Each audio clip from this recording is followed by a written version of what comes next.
कृष्णाय वासुदेवाय हरे परमात्मने परतः क्लेशनाशाय गोविंदाय नमो नमः।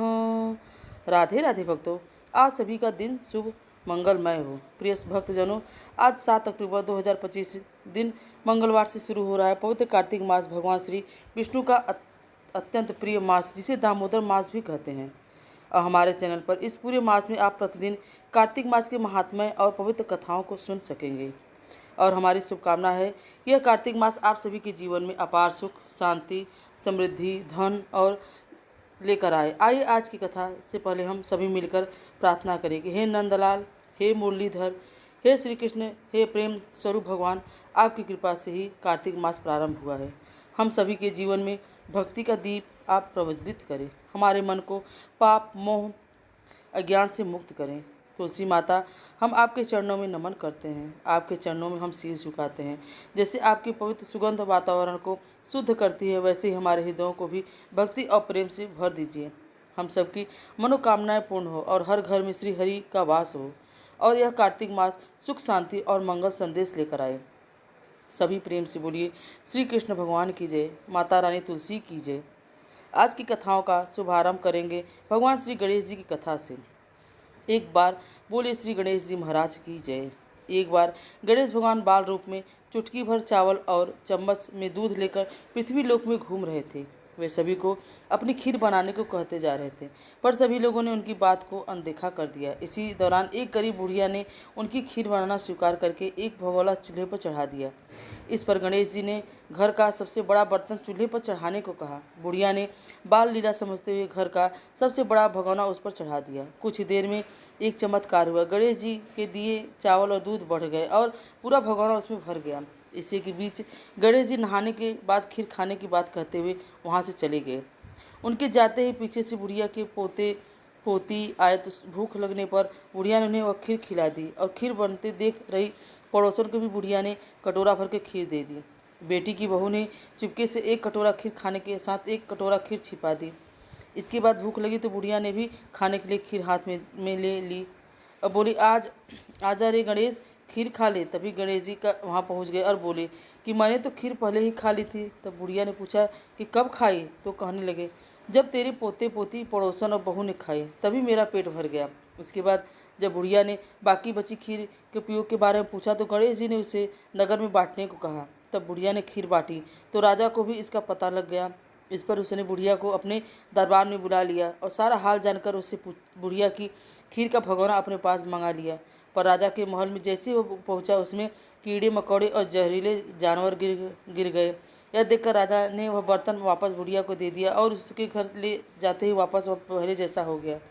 इसके बाद बुढ़िया ने फिर गणेश जी से बची हुई खीर उपयोग के बारे में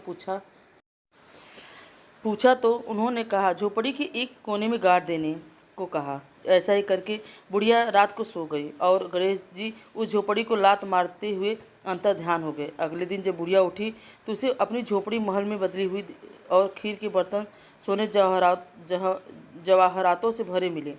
गणेश जी की कृपा जानकर बुढ़िया बहुत प्रसन्न हो गई। इस कथा को कहने के बाद अब सभी प्रार्थना करके हमें गणेश जी भगवान, आपने जैसा फल बुढ़िया को दिया है वैसा ही फल हमको देना।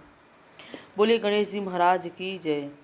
सभी प्रेम से बोले विघ्नहर्ता भगवान गणेश की जय। अब सुनिए कार्तिक स्नान की पहली कहानी। कार्तिक मास में सभी औरतें तुलसी जी को जल से सींचा करती थी। एक बुढ़ी माई भी थी जो कार्तिक माह में तुलसी जी को सींचने वाली जाती थी, और जब वह जाती तो तुलसी माता से कहती, हे तुलसी माता, सत्य की दाता, मैं तेरा बिरवा सींचती हूँ, मुझे बहू दे, पीले रंग की धोती दे, मीठा ग्रास दे, बैकुंठ में वास दे, अच्छी मौत दे, चंदन का काठ दे, अच्छा राजा दे, खाने को दाल भात दे, और 11 के दिन कृष्ण का कांधा दे। बूढ़ी माई की बात सुनकर तुलसी माता धीरे धीरे सूखने लगी। तुलसी माता को इस प्रकार सूखते देख भगवान ने पूछा, हे तुलसी, तुम दिन प्रतिदिन क्यों सूखती जा रही हो? तब तुलसी ने माता ने कहा, बस मेरे मन की बात पूछो प्रभु। कहने लगी, मैं नहीं पूछूंगा तो कौन पूछेगा? तब तुलसी माता कहने लगी, कृष्ण, एक बुढ़ी माई आती है और अपनी बात कहकर चली जाती है। मैं उसकी सारी बातें पूरी तरह कर दूंगी, लेकिन कृष्ण का कंधा कहाँ से लाऊंगी? तब भगवान कृष्ण कहने लगे कि अगर वह मरेगी तो अपने आप ही मैं कंधा देने आ जाऊंगा। तुम बूढ़ी माई से यह बात कह देना। इसके कुछ दिनों के बाद वह बूढ़ी माई मर गई। बूढ़ी माई के मरने पर सारा गांव इकट्ठा हो गया और उनका अंतिम संस्कार आने पर उसने उठाने लगे, लेकिन वह बहुत भारी हो गई, जिससे उनकी अर्थी टस से मस नहीं हुई। सभी बोले, यह तो बहुत संस्कारी थी, बहुत पूजा पाठ करती थी, और यह तो कार्तिक मास में तुलसी जी को भी सींचा करती थी। इसने तो कोई पाप नहीं किया, फिर यह इतनी भारी कैसे हो गई? सभी आपस में चर्चा करने लगे। तभी एक बुढ़े ब्राह्मण के वेश में भगवान कृष्ण वहाँ आए और कहने लगे, अरे भाइयों, यह भीड़ कैसी है? तब गांव वाले बोले, एक बुढ़ी माई मर गई है। वह इतनी पापिन थी कि उनकी तो अर्थी उठाया नहीं उठ रही है, बहुत भारी हो गई है। पूरा जीवन तो उन्होंने बड़ा पूजा पाठ किया। तब भगवान कहने लगे, मुझे उनके कान में कुछ लेने दो, फिर यह उठ जाएंगे। भगवान बुढ़ी माई के पास गए और उनके कान में कहा, माई तू अपने मन की कर ले, पीताम्बर की धोती ले, मीठा मीठा ग्रास ले, बैकुंठ में वास ले, चटक की चाल ले, चंदन का काठ ले, झालर की झंकार ले, दाल भात ले, जीवन मन ले, और ले श्री कृष्ण का कांधा भी ले। भगवान की बातें सुनते बूढ़ी माई ने तुरंत हल्की हो गई और तब भगवान स्वयं उन्हें अपने कंधे पर लेकर गए, और इस प्रकार बूढ़ी माई की मुक्ति मिल गई और वह बैकुंठ लोक को चली गई। हे तुलसी माता, जैसे आपने उन बूढ़ी माई की मुक्ति करी, वैसे ही हम सबकी करना। जैसे भगवान ने उन्हें कांधा दिया, वैसे ही भगवान हम सबको कांधा दे। सभी प्रेम से बोलिए, तुलसी माता की जय, श्री कृष्ण भगवान की जय, बूढ़ी माई की जय। यह कार्तिक स्नान की पहली कहानी थी। अब सभी कार्तिक मास के महात्म्य के पहले दिन का अध्याय सुनेंगे। एक समय धर्म के गढ़ रहस्यों, ज्ञान, विज्ञान और शास्त्रों में वर्णित कथाओं पर गहन चर्चा करने हेतु 88,000 ऋषि मुनि नैमिषारण्य तीर्थ में एकत्रित हुए। उनके मध्य वेद व्यास जी के सुयोग के शिष्य सूत जी महाराज ऐसे सुशोभित हो रहे थे जैसे आकाश में तारों के मध्य चंद्रमा। धर्म के सभी गुण, रहस्यों, 4 वेदों, 6 शास्त्रों और 18 पुराणों के ज्ञाता श्री सूत जी ने शौनक आदि 88,000 ऋषि मुनियों ने कहा, हे सूत जी महाराज, आप कृपा करके हमें कोई ऐसा सरल उपाय बताइए जिससे हमारे इस महाघोर कलयुग के प्रहार से रक्षा हो सके। समस्त ऋषि मुनियों के मुख से यह बात सुनकर श्री सूत जी बोले, ऋषियों, तुम्हारी अपार श्रद्धा तथा प्रभु भक्ति देखकर मेरा हृदय बहुत प्रसन्न है। इसी से आज मैं तुम्हें कार्तिक महात्म्य की पावन कथा सुनाता हूँ। इसके सुनने से इस कलिकाल में मनुष्य के समस्त पाप नष्ट हो जाते हैं और मनुष्य वैकुंठ में वास हो जाता है।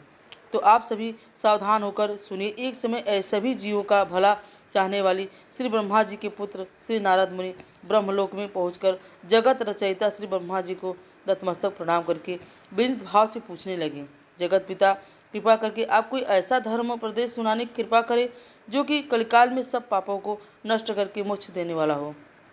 नारद ऋषि की श्रद्धा युक्त बातें सुनकर ब्रह्मा जी बोले, हे पुत्र, तुमने संसार के कल्याण हेतु यह बात पूछी है। तुम्हारे भगवान के चरणों में सच्ची श्रद्धा और भक्ति देकर आज मैं तुम्हें कार्तिक मास का पावन महात्म्य सुनाता हूँ, जिसके पढ़ने और श्रवण करने से मनुष्य के समस्त पाप नष्ट हो जाते हैं और इस संसार में सभी सुखों को भोग कर अंत में वैकुंठ धाम को प्राप्त करता है।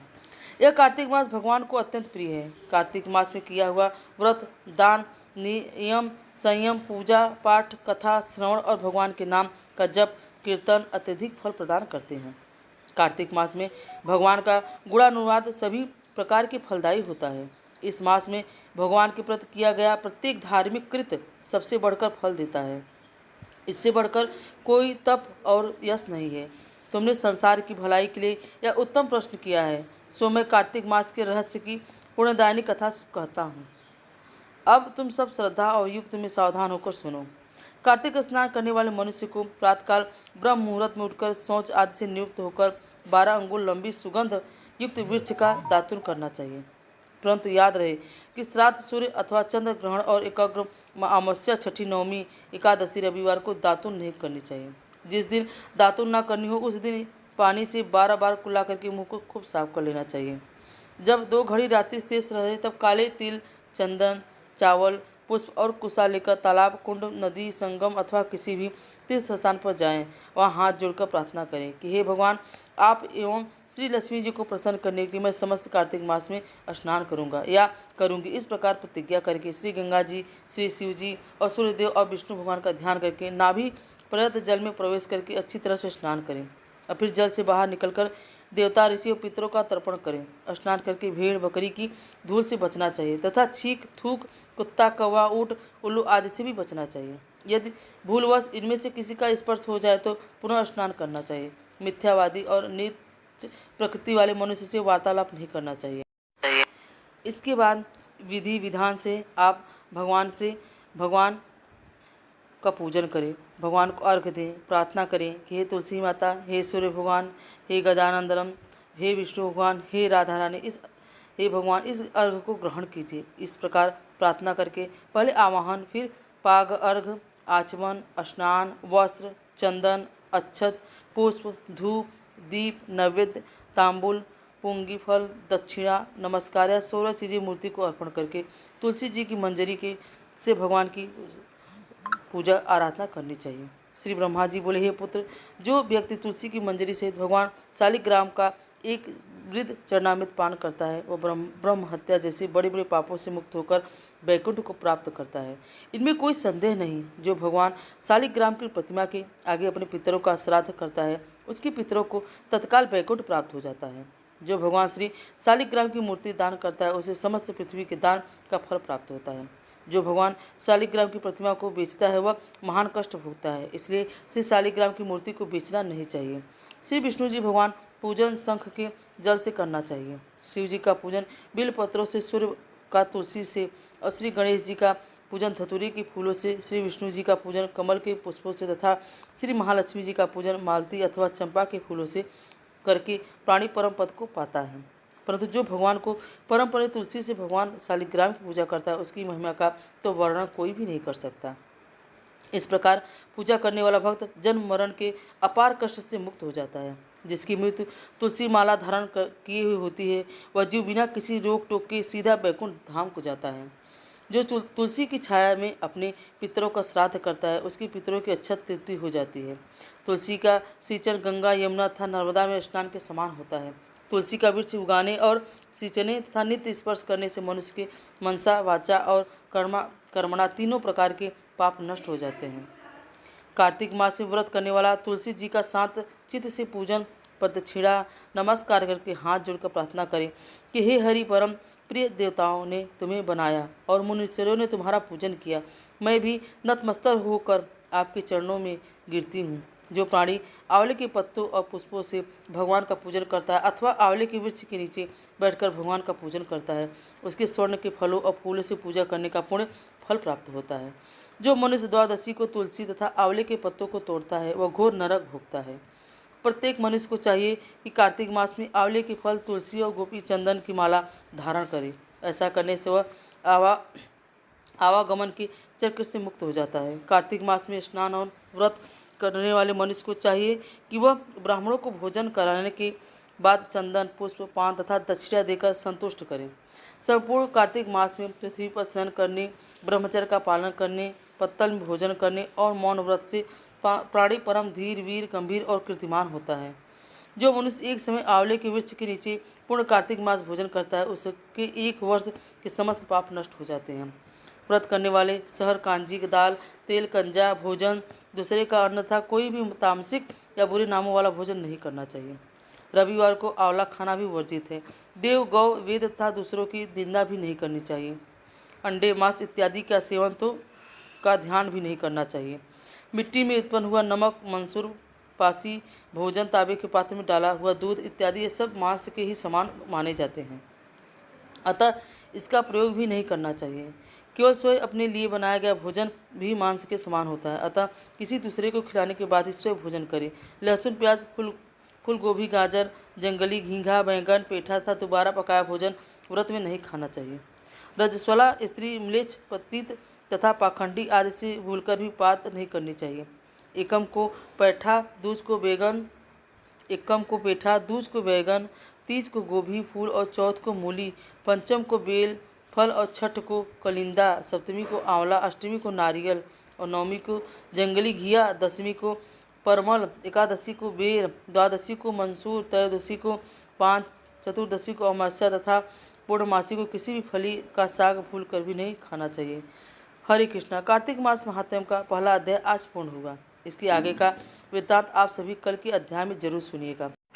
तो भक्तों, आपको यह कथा कैसी लगी? अगर आपको अच्छी लगी हो तो हमें कमेंट में राधे राधे ज़रूर बोलिएगा। जय तुलसा मैया की जय। राधे राधे।